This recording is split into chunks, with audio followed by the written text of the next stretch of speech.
मागील काही वर्षांपासून अनेकांच्या पसंतीचा विषय बनत असलेला टेलिग्राम सध्या वादाच्या भोवऱ्यात सापडलाय.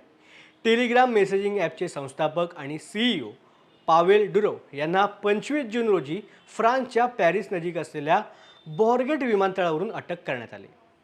39 वर्षीय अब्जाधीश असलेले डुरो हे आपल्या खासगी विमानातून फ्रान्समध्ये जेव्हा आले तेव्हाच पोलिसांनी त्यांना अटक वॉरंट देत ताब्यात घेतलं.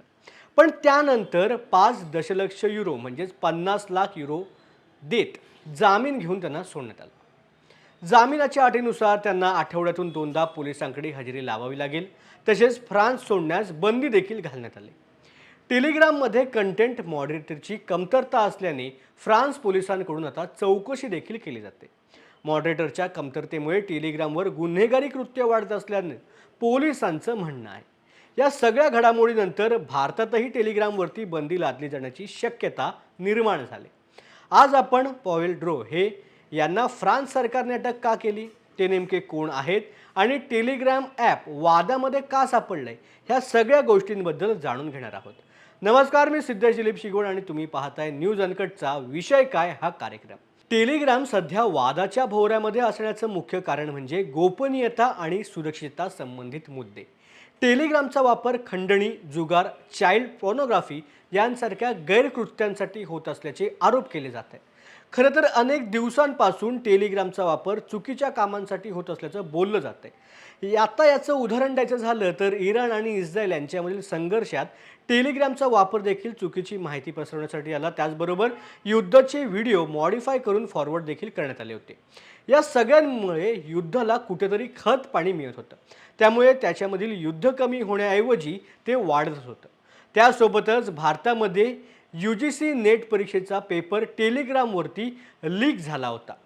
गेल्या काही वर्षांपासून अशी अनेक प्रकरणं उघडकीस आली. त्यामुळे टेलिग्रामच्या वादाची सुरुवात खूप आधीपासूनच झाली होती. पण हे सगळं प्रकरण प्रकाशझोतात आलं जेव्हा टेलिग्रामचे CEO पॉवेल ड्युरो यांना अटक करण्यात आली.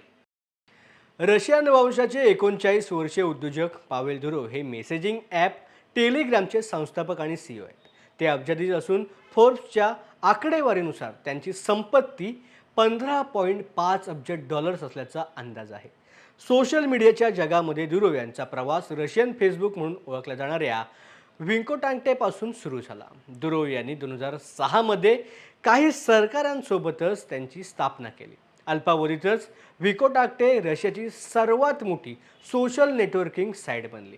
मात्र या वेगवान यशामुळे पुढे डुरो आणि रशियन सरकारशी मतभेद झाले. 2014 मध्ये रशियन सरकारकडून त्यांच्यावरती दबाव येऊ लागला आणि विकोटांकवरील विरोधी आवाज बंद करण्यासाठी दडपण आणण्यात आलं. डुरो यांनी या दबावास भीक न घालता रशिया सोडण्याची पसंती दिली. 2013 मध्ये डुरो यांनी टेलिग्राम हे मेसेजिंग ॲप लॉन्च केलं. हे ॲप इन्क्रिप्टेड मेसेजिंग फीचरच्या बळावरती युजरची प्रायव्हसी जपतं. काही काळातच व्हॉट्सअप, इंस्टाग्राम, टिकटॉक आणि WeWatch सारख्या प्लॅटफॉर्मसाठी टेलिग्राम एक जबरदस्त स्पर्धक म्हणून पुढे आलं.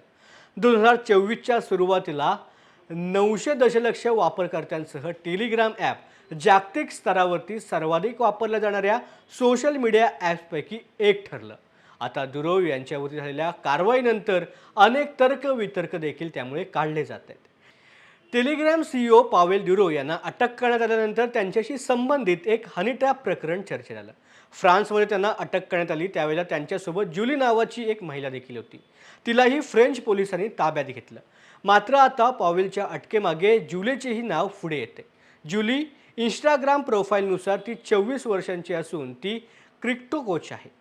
जुलीच्या इंस्टाग्राम प्रोफाईलवरून असे दिसतं की तिचे आणि टेलिग्रामचे संस्थापक पावेल डुरो यांच्यात जवळचे संबंध आहेत.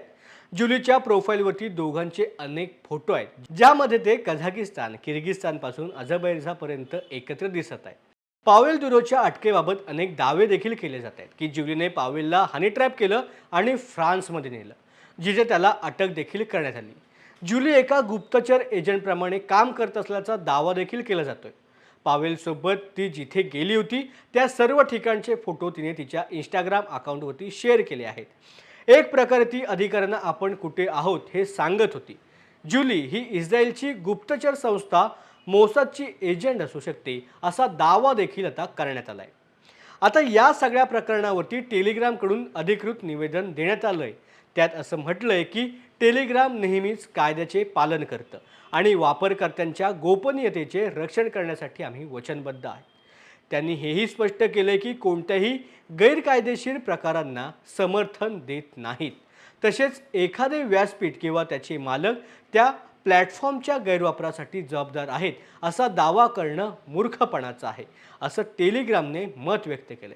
आता हे दावे कितपत खरे आहेत हे पोलीस तपासामध्ये लवकरच समजेल. तपासादरम्यान टेलिग्रामबाबत होत असलेले आरोप जर सिद्ध झाले तर टेलिग्रामचं भविष्य काय असणार हे देखील पाहणं अत्यंत महत्त्वाचं आहे. तुर्तास इथेच थांबूया. असे अनेक मुद्दे घेऊन पुन्हा भेटू. तोपर्यंत पाहत राहा न्यूज अनकट. धन्यवाद.